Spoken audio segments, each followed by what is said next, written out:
Sabe aquela crença silenciosa, mas super universal, que a gente carrega todos os dias e quase nunca para questionar? Pois é aquela ideia persistente de que a verdadeira independência e a liberdade são tipo uma linha de chegada financeira que a gente só vai cruzá-la no futuro. A gente pensa, um dia, depois de muito trabalho, muito sacrifício e depois de juntar um bom dinheiro, eu finalmente chego lá. Mas e se toda essa estrutura for, na real, uma baita de uma armadilha? É exatamente isso que a gente vai destrinchar hoje nessa explicação. Vamos repensar essa dinâmica passo a passo e entender como ela realmente funciona. Então a grande pergunta que fica martelando é: será que a liberdade é mesmo uma linha de chegada? A gente tem essa noção profundamente enraizada na sociedade de que o verdadeiro descanso é uma recompensa, né? Uma recompensa que a gente só merece depois de alcançar uma certa cota de exaustão e de sucesso. É como se a vida dissesse pra gente que só estamos autorizados a respirar aliviados, a escolher os nossos próprios termos depois de pagar um pedágio altíssimo de tempo e esforço. Mas parando para refletir com um pouco mais de calma, por que a gente aceita que a liberdade seja algo que só se ganha lá na frente e não algo que se vive agora? Isso nos leva à ilusão do mais tarde. Porque a liberdade sempre parece estar a um passo de distância. Existe uma mentalidade muito comum que acaba nos aprisionando. É a crença de que seremos finalmente livres para ditar as regras das nossas próprias vidas assim que a gente atingir um objetivo bem específico. A gente sempre repete coisas como, quando a promoção chegar, ou quando juntar aquele valor X. É a ilusão de que o tal do mais tarde guarda a chave mágica para o nosso alívio. Isso nos prende ao conceito do número mágico. Basicamente uma promessa condicional de que, ao atingir certo valor, a gente vai estar livre para descansar. Só que tem um problema brilhante, ou melhor, um erro fundamental nessa lógica. Essa promessa já nasce quebrada. E por quê? Porque esse número-alvo não é estático. Enquanto o tempo passa e o nosso esforço aumenta, esse número mágico silenciosamente dá um passo para trás. Ele vai ficando cada vez mais longe. E é aqui que entra o alvo em constante movimento, a base móvel do sucesso.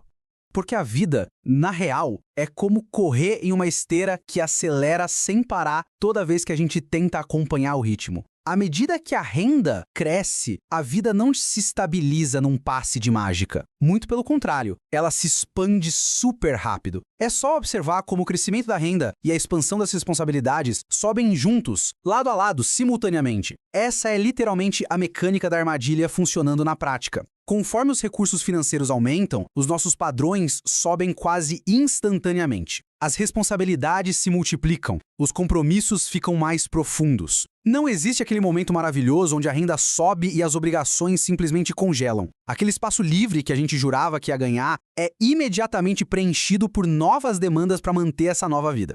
E como resultado de toda essa mecânica, o que antes parecia suficiente torna-se a nova linha de base. A liberdade simplesmente dá um passo adiante e foge de novo. E olha, é absolutamente crucial notar uma coisa. Essa escalada constante não é uma falha pessoal de quem está tentando vencer na vida. Nada disso. É o design do próprio jogo. O sistema inteiro é construído exatamente dessa maneira. E é por causa desse design implacável que as pessoas, sem nem se darem conta, acabam adiando as suas próprias vidas indefinidamente. E tudo isso nos obriga a parar e fazer uma pergunta bem séria. O que exatamente estamos construindo que exige adiarmos a nossa própria liberdade? Pensa bem, se a versão de sucesso que a gente busca remove completamente a nossa capacidade de parar, se transforma o nosso tempo em algo que estamos sempre devendo a alguém ou a algum objetivo, então o que está sendo ganho de verdade? Que tipo de vida exige que o presente seja eternamente sacrificado por um futuro que simplesmente não para de se mover? Entender isso é uma quebra de paradigma super necessária para o que vem a seguir. Vamos entender o novo significado do luxo, comprando a ausência de estímulos. Tem uma mudança de paradigma muito sutil, mas extremamente reveladora acontecendo bem agora no mundo. E ela diz muito sobre o nosso estado de exaustão coletiva. O foco mudou para algo que não dá para simplesmente segurar nas mãos. Historicamente, o luxo antigo era definido inteiramente pela aquisição de bens materiais. Eram os objetos, os símbolos de status, as provas físicas do que a gente podia comprar, certo? Mas hoje, o verdadeiro luxo tomou uma forma completamente diferente.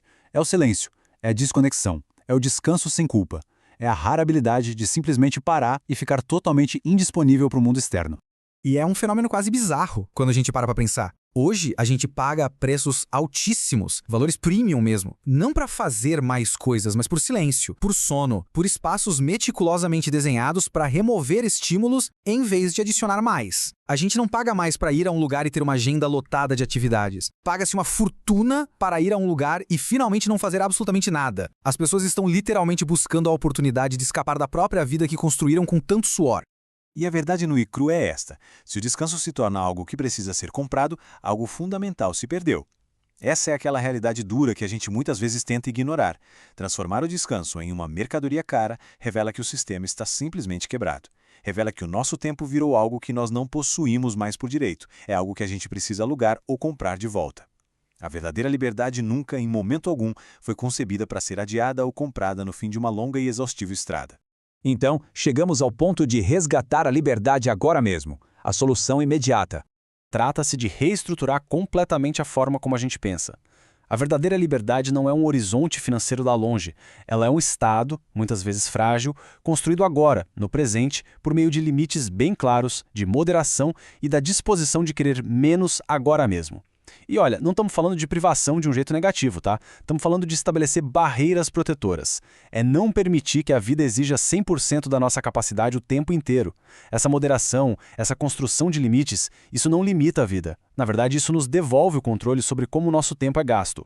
Porque a grande realidade é a seguinte: se a gente não consegue parar agora, a gente não vai parar mais tarde. Ponto. Se o sentimento de liberdade não consegue ser alcançado com o que já existe no presente, colocar mais dinheiro ou mais sucesso na jogada não vai resolver o problema de forma alguma. Colocar mais recursos em uma vida que não tem limites só vai transformar a máquina em algo maior e muito mais difícil de frear. O descanso e o sentimento de liberdade não vão surgir magicamente num passe de mágica no futuro, se não existir a habilidade de pausar hoje. Na prática, isso exige atitudes imediatas, para hoje. Primeiro, reduzir os excessos e tirar aquele peso que simplesmente não é necessário. Segundo, questionar o que a gente considera normal. Sabe aquela ideia de que viver sem tempo na agenda é um símbolo de sucesso? Pois é, precisamos questionar isso. E terceiro, recuperar ativamente pequenos fragmentos de tempo. Não estamos falando de largar tudo de uma vez e morar no topo de uma montanha isolada. É sobre reivindicar pedaços de vida de volta, ali, no meio da rotina. Não algum dia lá na frente, mas agora mesmo. Tá fechada nossa reflexão. A forma mais subestimada de riqueza nos dias de hoje é a capacidade de pausar sem aquela sensação constante de estar ficando para trás.